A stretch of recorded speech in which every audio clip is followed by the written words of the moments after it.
గీతం యూనివర్సిటీకి భూమిని క్రమబద్ధీకరిస్తే ఈ వైసీపీ వాళ్ళు రాద్ధాంతం చేస్తున్నారని చెప్పి మాట్లాడారు. రాజకీయ రాద్ధాంతం చేస్తారని చెప్పి మాట్లాడారు.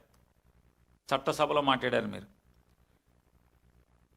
ఈ రాష్ట్రంలో నేను అడుగుతున్నాను, మీరు ఎక్కిన దగ్గర నుంచి 2024 జూన్ మాసం నుంచి ఎంతమంది పేదలు సామాన్యులు సెంటున్నర ఆక్రమించుకుని ఉంటే కిరాతకంగా నిర్దాక్షిణ్యంగా ఎంతమంది ఇళ్ళు, ఎన్ని వేల ఇళ్ళని కూలదోశారు చెప్పండి మీరు.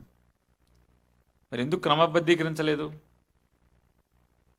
ఒక్క మంగళగిరిలోనే ఎందుకు క్రమబద్ధీకరించారు? 175 నియోజకవర్గాల్లో ఒక్క మంగళగిరిలో తప్పితే మిగతా అన్ని చోట్ల ఎందుకు నేలమట్టం చేశారు? ఎందుకు కూలదోశారు? ఎందుకే మరి గీతానికి ఎందుకు ఇచ్చారయ్యా అంటే, ఇంతమంది పేదవాళ్ళ ఇళ్ళు కూలదోసి, ఇది ప్రభుత్వ స్థలం ఆక్రమించారని చెప్పి కూలదోసి.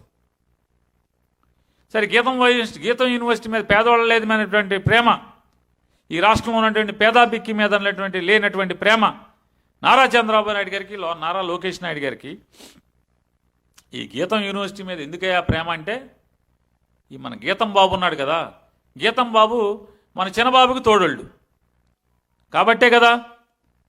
ఈ గీతం బాబు మన చిన్నబాబుకి తోడోళ్ళు కాకపోతే నేలమట్టం చేసేవాళ్ళ చేయలేదా అని, చేసేవారు కాదా అని అడుగుతున్నాను.